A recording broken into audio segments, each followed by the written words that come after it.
연대기 성경강좌 초급 제 58강 강의를 시작하겠습니다. 사사기 17장에서 21장까지 사사기 마지막 내용을 정리해 드리도록 하겠습니다.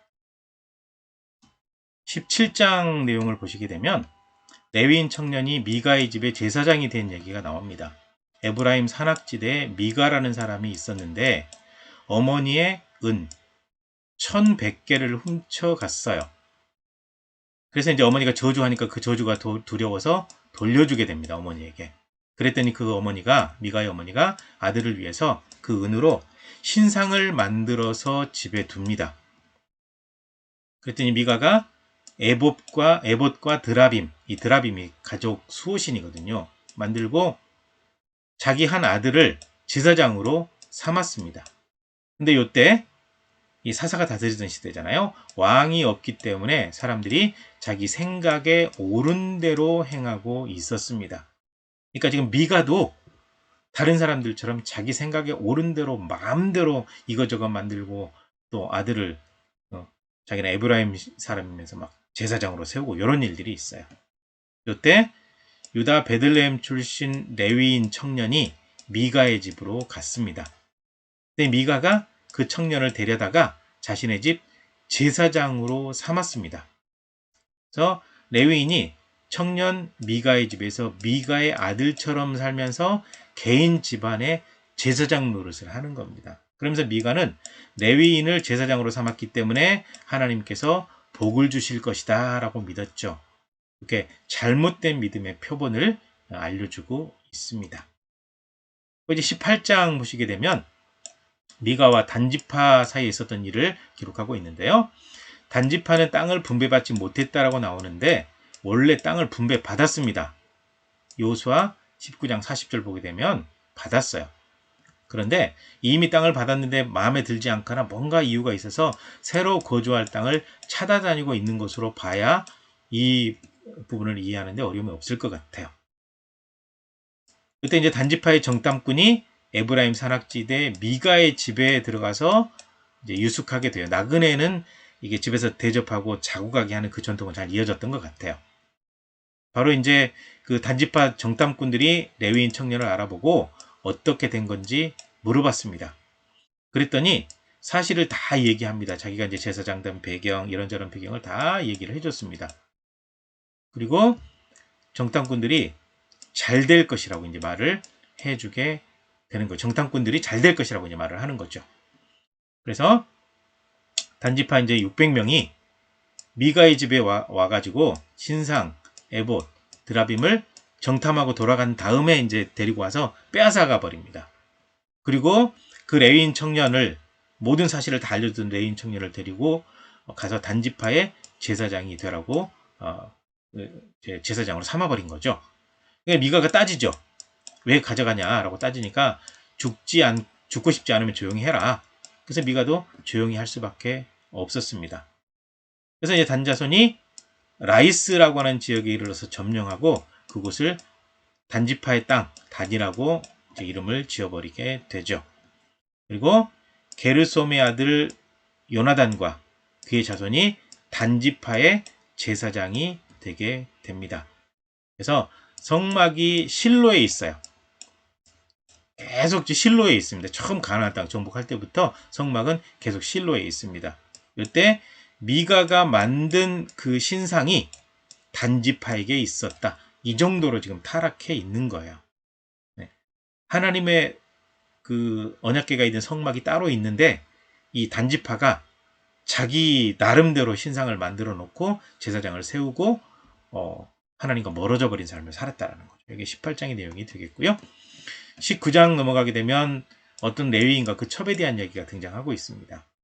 에브라임 산악지대에 살고 있는 어떤 레위인이 베들레헴에서 첩을 맞이하게 되죠.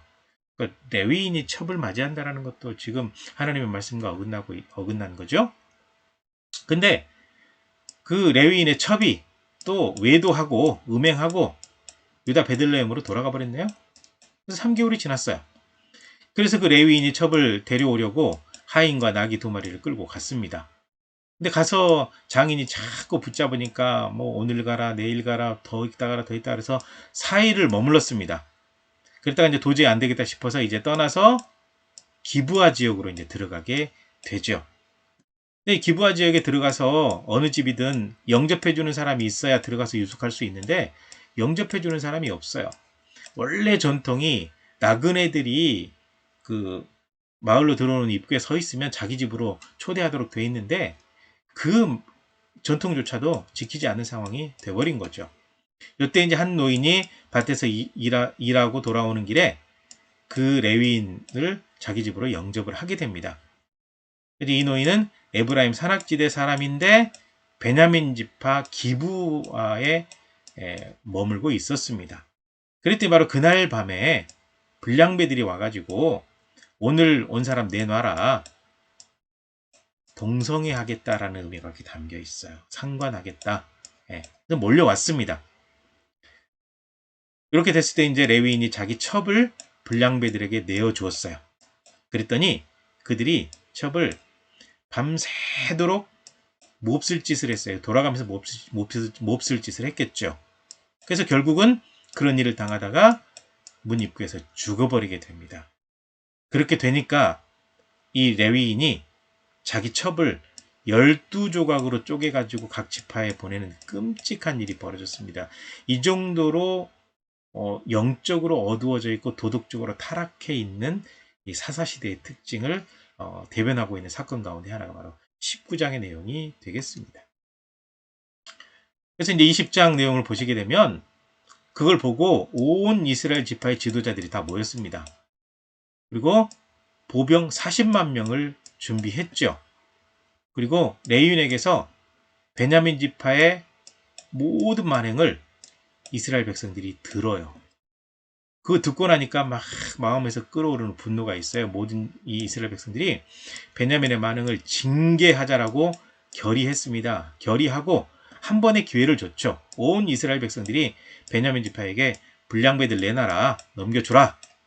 그랬더니 넘겨줬더라고 한다면 이게 이런 비참한 일이 발생하지 않았을 텐데 베냐민 지파가 말을 듣지 않고 그래 한번 싸워보자. 그래서 전체 전쟁을 준비해버린 겁니다. 그리고 26,000명, 기브아 주민 700명이 합해서 전쟁 준비를 해버리는 거죠. 그래서 이스라엘 전체 지파와 베냐민 지파가 전쟁을 하게 되는데 온 이스라엘이 결국 베냐민 지파의 전쟁에서 이기게 되죠. 그렇게 해서 한 지파가 다 진멸돼 버리고 겨우 600명만 살아남아서 광야로 도망가게 되는 겁니다. 나머지 베냐민 지파 모든 사람들은 다 죽임을 당하고 그들이 살고 있던 성읍, 마을, 도시는 다 불에 타버리게 되는 거죠. 이렇게 비참한 일, 한 지파가 600명만 남고 전멸돼 버리는 사건이 이렇게 전개됩니다. 타락, 범죄, 그 결과로 그 피값이 자기들의 머리로 돌아가는 일이 이렇게 발생하게 된 거죠. 그래서 이제 21장 보시게 되면 베냐민 지파가 600명밖에 안 남았는데 어떻게 이 지파를 살릴 거냐라는 이제 논의를 하게 됩니다. 그래서 일단 앞서서 이스라엘 모든 자손들은 베냐민 지파에게 딸을 주지 않기로, 베냐민 지파와는 결혼하지 않기로 이미 맹세를 해버렸습니다. 근데 한 지파가 없어지게 되었다는 사실에 대해서는 매우 슬픈 일이라 대성통곡을 하죠. 그래서 그래도 베냐민 지파는 살려야 되지 않겠냐 계획을 세우자. 그때 이제 베냐민 지파 그런 일이 있었을 때 총회로 이스라엘 백성들이 전체 모이는 회의를 했는데 누가 안 왔냐 찾아봤더니 길르앗 야베스 주민이 안 왔어요. 그래서 같이 함께 하지 않았기 때문에 죽이기로 결정을 합니다. 그래서 그들을 다 길르앗 야베스 사람들을 죽여버리고 아직 결혼하지 않은 처녀 400명을 데리고 와요. 데리고 와서 이 사람들은 자기들과 함께 맹세했던 그런 지파가 아니기 때문에 이 처녀들을 이제 600명 가운데 400명에게 줘서 결혼을 하도록 하죠. 베냐민 지파 600명 가운데 400명은 이제 아내를 얻었는데 나머지가 부족한 거예요. 그래서 나머지는 실로에서 춤추는 여인들이 있으면 와서 아무나 그냥 몰래 와서 데려가라. 이건 데려가도 묵인해 주겠다. 이스라엘 백성들 전체가 이제 이렇게 결정을 한 거죠. 그렇게 돼서 이제 실로에서 춤추는 여인들 이제 결혼하지 못한 200명이 와서 200명을 또 데리고 갔겠죠. 그렇게 해서 베냐민 지파 살아남은 600명, 남자만 살아남았던 것 같아요. 600명이 아내를 얻어서 겨우겨우 지파가 그대로 유지되게 되었다라는 단편적인 이야기를 이렇게 실어놓고 있습니다. 그러면서 결론적으로 사사시대의 특징을 얘기하고 있죠. 왕이 없으므로, 즉 하나님을 왕으로 모시지 않고 하나님을 배반해 버렸기 때문에 모든 사람들이 자기 생각에, 자기 견해에, 자기가 결정한 것에 옳은 대로, 자기가 생각하기에 옳은 대로 행하게 되어서 점점점 하나님과 멀어지게 되었다. 이것이 사사시대의 특징이다라고 마지막으로 코멘트하면서 사사기가 마무리되고 있습니다. 사사기 요약 내용은 너무 글씨가 작은데 한번 살펴보시면 좋을 것 같아서 가져와 봤습니다. 네, 영어로 된 사사기 흐름이죠. 네, 다 멈춰놓고 한 번씩 보시라고, 보기만 해도 도움이 되니까 가져와 봤습니다.